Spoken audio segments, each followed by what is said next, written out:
What is the one mistake most people make when trying to earn respect? They try to make everyone like them. They believe that approval and affection are the currency of authority, that smiles and compliments will win loyalty, and that harmony will lead to influence. Yet history, observation, and experience all prove otherwise. Being liked may bring momentary comfort, but it rarely brings lasting respect. People may laugh at your jokes, compliment your demeanor, or enjoy your company, yet still disregard your words, question your authority, and test your boundaries. Respect, unlike liking, is not rooted in personal preference. It is rooted in power, consistency, and the perception of strength. This is the problem we are solving today: how to ensure people respect you, even if they do not like you. For too long, you have been told that popularity is power, that charm commands loyalty, and that kindness guarantees influence. But the truth is different. People often take advantage of kindness, misread friendliness as weakness, and exploit emotional openness as a pathway to manipulation. Those who crave to be liked at all costs ultimately lose the very thing they seek: genuine regard. They become servants to approval rather than masters of their own authority. Respect operates by different rules. It does not demand affection. It demands acknowledgement. It does not grow from shared laughter, but from the understanding that certain lines cannot be crossed. It requires the individual to cultivate an image of decisiveness, establish boundaries that cannot be negotiated, and carry themselves with the weight of someone whose approval is earned, not assumed. This is the mindset of power, not brute force, not cruelty, but the deliberate construction of presence and perception. People often imagine that respect must be accompanied by fear of retribution. Yet the truth is more subtle. Respect comes from the awareness that you will not bend to whims, that your principles are immovable, and that your authority is not dependent on emotion. Fear, in this sense, is not terror but caution, a silent understanding that missteps will not be tolerated. The most respected individuals are rarely the most loved. They are the ones who remain steady in their values, unmoved by the tides of opinion, and untethered from the need for universal approval. In this guide, we will uncover the principles that allow you to command respect without requiring affection. These are not lessons of charm or persuasion. They are lessons of strength, perception, and control. They will teach you how to separate the pursuit of influence from the trap of popularity, how to carry yourself with authority that cannot be diminished by familiarity, and how to establish a presence that makes others measure their words and actions in your presence. The path begins by discarding the notion that liking and respect are inseparable. They are not. One is rooted in emotion, fleeting and subject to change. The other is rooted in power, steadfast and enduring. The individual, who understands this distinction, frees themselves from the exhausting chase for approval and instead builds a foundation that cannot be shaken by moods, opinions, or passing judgments. Respect is not friendship. Many confuse respect with affection, assuming that to command the former, one must first secure the latter. This is a fatal misunderstanding. Respect and friendship may occasionally coexist, but they are not bound together by necessity. Respect is rooted in strength, consistency, and the perception of authority. Friendship, however, is built on shared values, mutual enjoyment, and emotional connection. The first can exist in the absence of the second, and often, the pursuit of friendship weakens the foundation upon which respect stands. Consider the nature of human relationships. People may like someone for their charm, wit, or generosity, but these are fleeting qualities subject to mood and circumstance. What is admired today may be resented tomorrow. A joke misfires, a gift is forgotten, or an act of kindness is interpreted as weakness. Liking is mercurial, and its hold over the human heart is as fragile as smoke. Respect, however, endures, for it is not tied to momentary feelings, but to the acknowledgement of qualities that transcend personal preference: strength, competence, decisiveness, and control. To seek respect through friendship alone is to build a fortress on sand. It invites others to test your limits, to see how far their liking can manipulate you. When you place the value of being liked above the necessity of being respected, you signal to others that your approval is cheap and can be bought with flattery or influence. Over time, this erodes your authority. People may still smile in your presence, but it will be the smile of convenience, not deference. They will see you as someone who values harmony over principle, and such a person is easily swayed. Respect, on the other hand, is forged through the clear display of personal standards. One must establish early that their regard is not granted lightly, nor can it be bargained for through personal affection. This does not mean embracing cruelty or rejecting kindness, but rather maintaining an unshakable posture that signals, "I can stand alone. I do not require your liking to validate my position."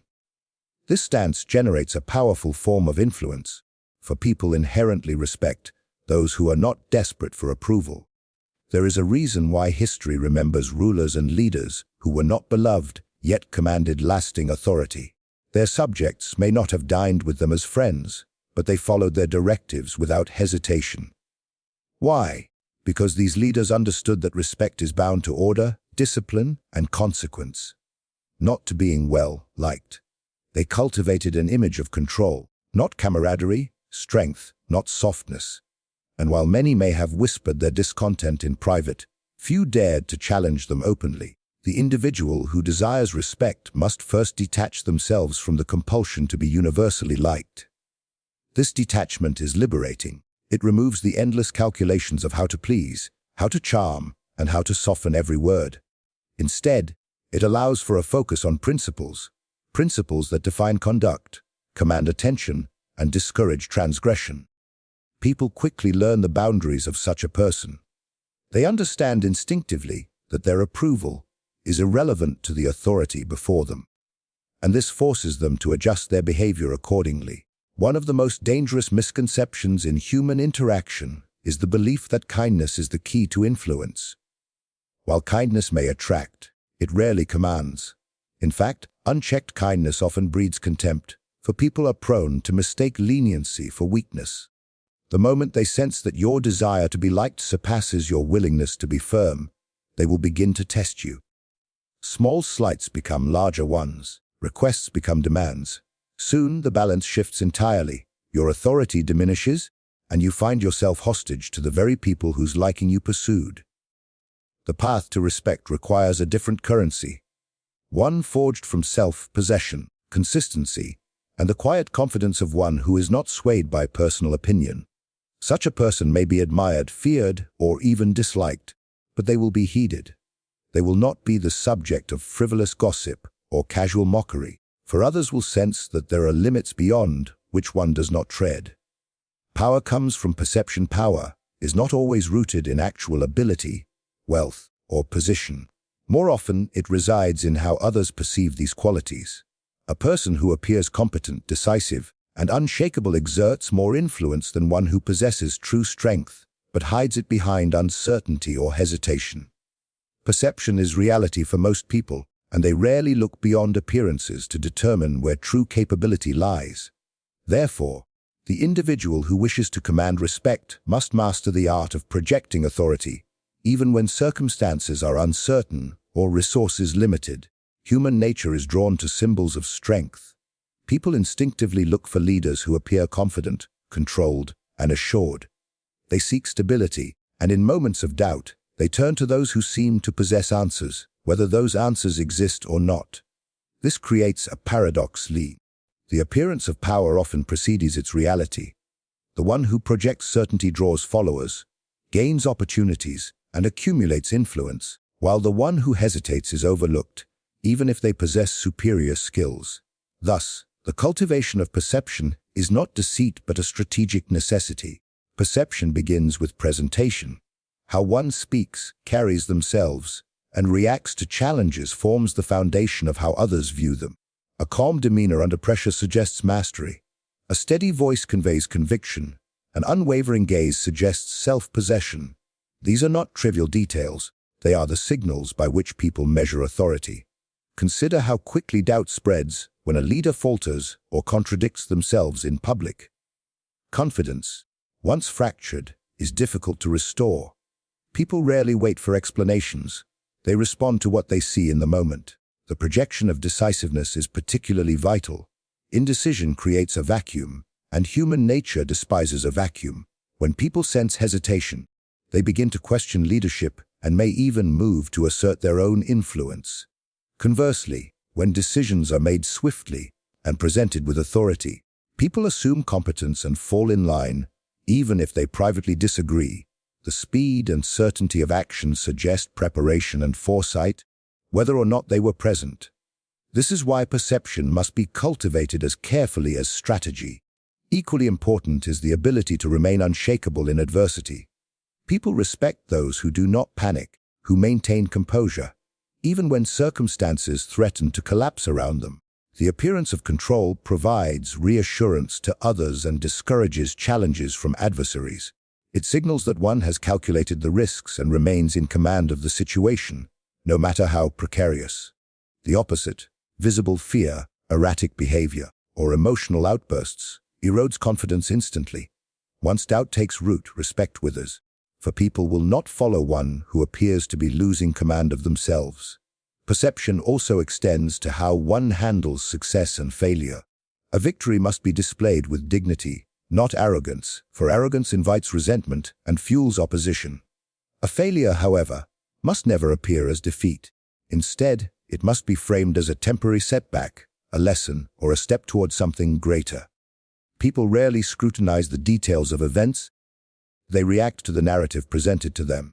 By controlling that narrative, by ensuring that every outcome appears to strengthen rather than diminish authority, one preserves the image of strength, even when reality wavers. Strategic use of mystery enhances this perception further. When one reveals too much plans, weaknesses, or personal feelings, they invite judgment and open themselves to attack. But when one maintains a degree of distance and unpredictability, others are left to assume greater depth, greater strength, and greater control than may truly exist. Uncertainty breeds caution, and caution breeds respect. Few dare to test a figure whose true reach they cannot measure. Perception of power also depends on consistency.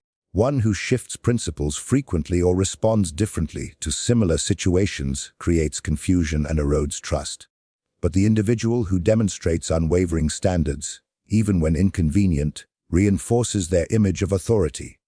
People know what to expect from them, and this predictability creates a sense of security.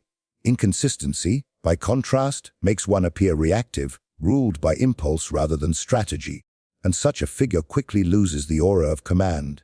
Boundaries command obedience. Boundaries are the invisible lines that define how others may interact with you, and they are essential for commanding respect.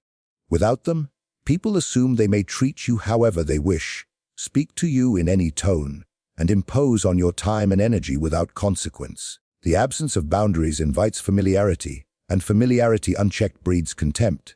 Conversely, when boundaries are firmly established and consistently upheld, they create an environment in which others instinctively recognize limits and adjust their behavior to avoid crossing them. Establishing boundaries begins with clarity.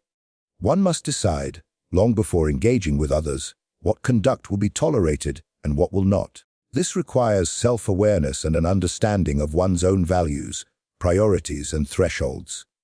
If a person cannot define these for themselves, they cannot expect others to honor them. Vague or inconsistent limits communicate weakness, suggesting that lines may be crossed without repercussion. Clarity, however, conveys strength, for it implies not only self-possession, but also the willingness to enforce consequences. Boundaries must be communicated not through excessive explanation, but through demeanor and action. A firm tone, measured words, and decisive reactions send a stronger message than long lectures or justifications. When someone tests your limits, a calm but immediate response signals that such behavior is unacceptable. Delay or hesitation, on the other hand, signals that you are negotiating with your own principles, which emboldens others to push further. The respect you command depends not merely on what you allow, but on how swiftly and decisively you correct what you refuse to allow.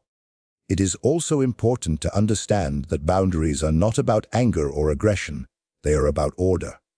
Anger may achieve compliance in the moment, but it undermines authority in the long run because it suggests a loss of control. True authority operates with precision and composure. A boundary is best enforced with a quiet firmness that leaves no room for debate yet avoids unnecessary hostility. This creates a balance. People recognize that you are not to be trifled with, yet they do not feel provoked to rebel against you simply out of defiance. The strength of boundaries lies in their consistency.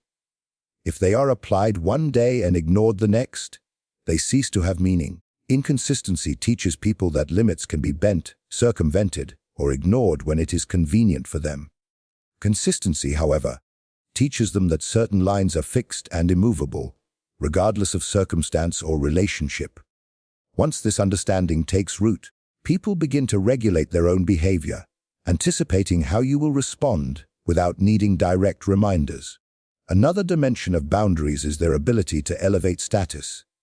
The individual who is too accessible, too accommodating, or too eager to please inevitably diminishes their value in the eyes of others. People respect what is rare, what is slightly beyond reach, and what must be earned. By setting limits on your availability, your attention, and your approval, you cultivate an aura of importance. Others begin to treat your time and regard as valuable commodities, not casual offerings. Boundaries also serve to protect emotional distance, which is critical to maintaining authority. Excessive familiarity allows people to see your vulnerabilities, and while trust is sometimes necessary, too much exposure weakens the perception of strength. When people feel they know everything about you, your fears, doubts, and insecurities, they are less inclined to respect you. For mystery is a shield as much as it is a source of intrigue. Boundaries ensure that a part of you remains inaccessible, creating a subtle hierarchy in which others look up to you rather than across at you. Fear over familiarity. Familiarity invites comfort, but comfort often dissolves the foundation of respect. When people feel too at ease with someone in a position of authority, they begin to blur the lines between deference and casualness. They assume they can speak without caution, act without consequence, and treat authority as an equal rather than a standard to which they must rise.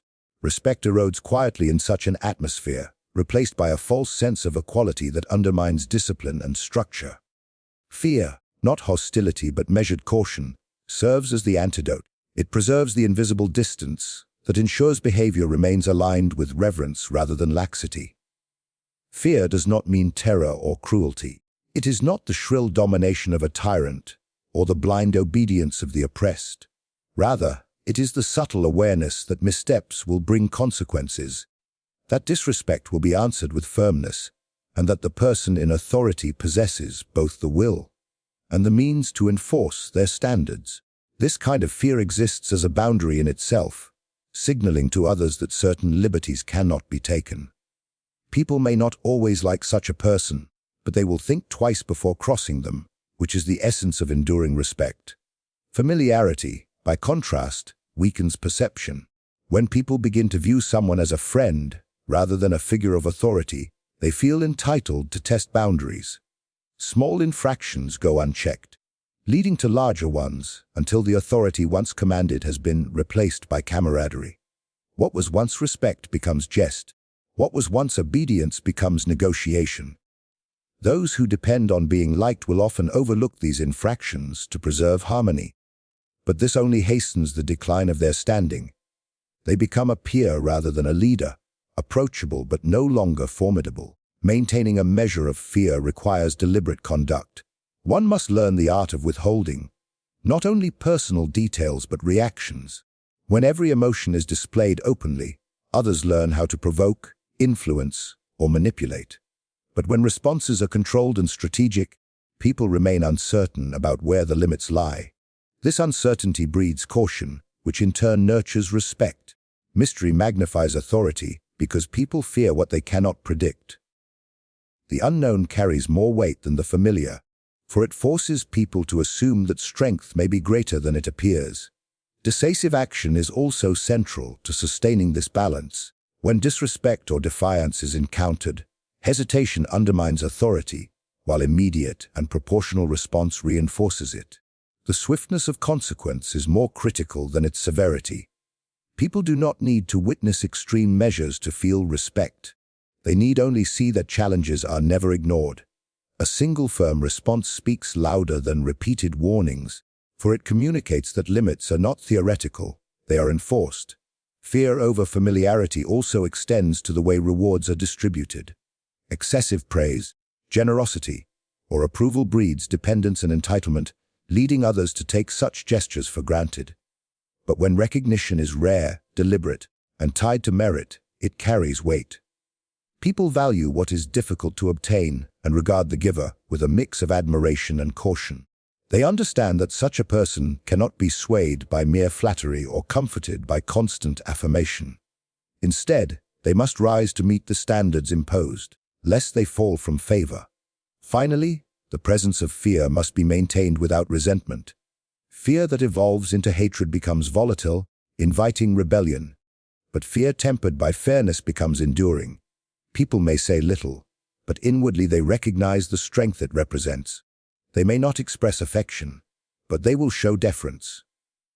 In their silence, in their caution, in the way they measure their words and steps, respect reveals itself not as a matter of liking, but as a matter of survival in the presence of authority. Strategic detachment. The strongest individuals maintain a deliberate distance from those they lead or influence, for closeness often clouds judgment and undermines authority. Strategic detachment is the art of balancing presence with separation, engagement with restraint. It ensures that while people may seek your approval, guidance, or recognition, they never assume they possess unrestricted access to you. This distance is not born of arrogance, but of necessity, for familiarity invites assumption, and assumption invites transgression. Detachment, when applied skillfully, safeguards respect by ensuring that personal feelings never outweigh the principles of command. Human nature is inclined to test limits, especially when emotional connections are involved. When a leader or figure of authority becomes too entwined in personal bonds, decisions become compromised. Acts of leniency are granted not from principle but from sentiment, and this deviation does not go unnoticed. Once people observe that affection can sway judgment, they begin to exploit it. They learn which words soften resolve, which appeals bypass reason, and which gestures secure favors. Authority erodes not in dramatic acts of betrayal, but in these small, gradual concessions, each one a silent signal that influence can be purchased with closeness. Detachment, by contrast, preserves impartiality. It projects the image of a figure who cannot be moved by personal whims, whose standards apply equally to all, and whose decisions stem from reason rather than preference. This image cultivates an aura of fairness, not leniency, for fairness does not bend to friendship, and justice does not cater to emotion. People may not like such impartiality, but they cannot help but respect it, for it shields the figure in authority from accusations of favoritism and weakness. Strategic detachment also creates mystique, and mystique enhances perception. People are drawn to that which they do not fully understand. The one who is always accessible, always explaining, and always seeking connection becomes ordinary. Their presence loses gravity because there is nothing left to discover. But the one who holds something back, a thought, a motive, a private world, commands attention. People wonder about their intentions, speculate about their limits, and tread carefully in their presence. This unspoken caution forms a silent wall of respect, one stronger than any verbal demand for it. Maintaining detachment requires discipline, particularly in communication. Every word spoken should carry weight, not through length, but through deliberation. When one speaks sparingly, people listen more closely, valuing each statement as something rare.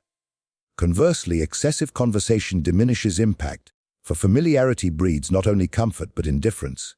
Strategic silence, measured speech, and controlled expression convey that access to your thoughts is a privilege, not a right. Equally important is the ability to withdraw when necessary.